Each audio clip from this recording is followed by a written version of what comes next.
So hello नमस्ते सबैजनालाई। यो छ मेरो फर्स्ट मिनी भ्लग र यहाँ हुनुहुन्छ मम्मी ड्याडी। आज चाहिँ हामी नक्सल जाउँ भनेर बसेको, तर ट्याक्सी नै आइरहेको थिएन र फाइनली मम्मी ड्याडीले हजुरहरूलाई हाई पनि भन्नुभयो। हामी बसिरहेको थियौँ, ट्याक्सी पनि अब आइसकेको छ अनि ट्याक्सी आयो। अब ट्याक्सी आएपछि अब हामी जानुपर्ने हुन्छ नक्सलतिर। मम्मी ड्याडी चाहिँ ढोका खोलेर पछाडि बस्नुभयो, ड्याडी खुसी हुनुभएको हेर। अनि त्यसपछि मलाई चाहिँ जहिले पनि अगाडिको सिटमा बस्नु मनपर्ने, हजुरहरूलाई के लाग्छ होइन? म चाहिँ अगाडिको सिटमै बस्नुपर्ने हुन्छ गाडीको। र जाँदै थियौँ हामी, मौसम ठिकै पनि थियो, हल्का पानी पर्ला पर्ला जस्तो पनि भइरहेको थियो। अनि मलाई अल्छी लाग्यो के गर्ने त्यत्रो बेर नक्सल पुग्ने जेलसम्म। अनि र मैले मेरो जुत्ता हजुरहरूलाई देखाएँ कस्तो छ गाइस। अनि फाइनली हामी चाहिँ नक्सल आइपुग्यौँ र म हिरो लुक्समा र राम्रो इन्ट्रीमा म चाहिँ ट्याक्सीबाट निस्केँ। र यो रहेको छ हाम्रो नक्सालमा रहेको रोयल इनफिल्डको सोरुम। फाइनली म चाहिँ रोयल इनफिल्डको सोरुममा पनि आइपुगेको छु। मैले चाहिँ हिजो नै यहाँनिर आएर चाहिँ मेरो बाइकहरू सेलेक्ट गरिसकेको थिएँ र फाइनली आज चाहिँ मेरो बाइकको डेलिभरी नै थियो।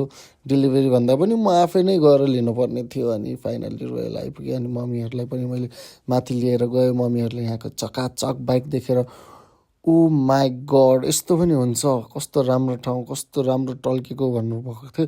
र फाइनली सबै कुरा भएर हामीले चाहिँ पैसा तिर्ने बिलिङ गर्ने बेला पनि भयो र हामीले आधी क्यास अलिकति अनलाइन गरेर चाहिँ हामीले पे गऱ्यौँ। र यहाँनिर सबै मेरो कागजहरू बनाउँदै थियो। अनि त्यो दाइ चाहिँ खुसी भएर मेरो पैसा समात्नु भयो। पैसा पाउँदा जो पनि खुसी भइ नै हाल्छ। र फाइनली सबै कागजहरू पनि बन्यो। अनि त्यो कागजमा मैले साइन पनि हानिदिएँ र त्यो बाइक मेरो भइसकेको छ। अनि बाइक चाहिँ टक्क माथि ल्याएर टक्क पर्दाले छोपेर राखिदिनु भएको रहेछ। अनि म चाहिँ हिरो पारामा आएर पर्जाभित्र मेरो बाइक छ भने मलाई थाहा थिएन के रहेछ भने यस्तो एक्सनमा तानिदिएँ मैले। फेरि स्वाट स्वाट स्वाट स्वाट स्वाट स्वाट मेरो बाइक पो रहेछ यहाँ त। अनि यो कलर चोइस चाहिँ मेरो मम्मीको हो। यो कलर चाहिँ मम्मीले चोइस गरिदिनु भएको र मम्मीले बाइकहरू हेर्दै हुनुहुन्थ्यो र यो बाइक मैले मेरो बनाइसकेको थिएँ। अनि मम्मीले चाहिँ भाइसँग कुरा पनि गर्दै हुनुहुन्थ्यो होइन। बाइकमा फाइनली मैले मेरो हिरोलाई चढाइसकेको छु। हिरोले बाइक चलाएपछि त आमा ड्याडीले अनि मलाई के भन्नुभयो, तेरो जमानामा यस्तो बाइक त हामीले उडाएर हिँड्थेँ, यस्तो बाइक त हामीले उडाउँथ्यौँ भन्नुभयो।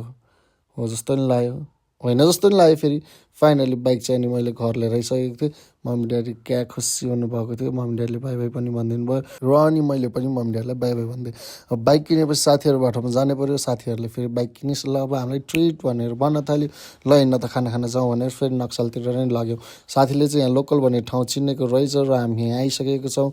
एम्बियन्स राम्रै थियो, ठाउँ पनि राम्रै थियो र साथीहरूले मलाई यहाँ लिएर आयो र मेरो केटाहरू पनि खुसी नै थियो। अनि म चाहिँ फेरि जेको लागि आएको त्यो काम त गर्नै पर्यो। म चाहिँ फाइनली अब हात पनि धुन आइसकेँ। हात धुने ठाउँ पनि राम्रै थियो अनि भात पनि फाइनली आयो हाम्रो। अनि हामी चाहिँ हाँस्दै जिस्किँदै खाना खाइरहेको थियौँ। मेरो खाना लास्टमा आएको बोर्डकै शुद्ध हाल्दैछ मलाई चाहिँ। अनि केटाहरूले बोलाएर टक्क त्यो बोर्ड घटाउन लाग्यो। घिउ च्वाइँ च्वाइँ झ्वाइँ झ्वाइँ गर्दै हामीले चाहिँ खाना खायौँ। खाना खाएर हामी बसिरहेको थियौँ। मैले चाहिँ अलिक धेरै नै खाएँ जस्तो लागिरहेको थियो। मेरो पेट चाहिँ एकदम दुखी पनि रहेको थियो, मिठो पनि भयो। फाइनली म चाहिँ खानासाना खाएर घर आएँ। मम्मीहरू हिटर ताप्दै हुँदो रहेछ। र आजको भ्लग यहीँसम्म। सबैजनालाई धन्यवाद, बाई बाई।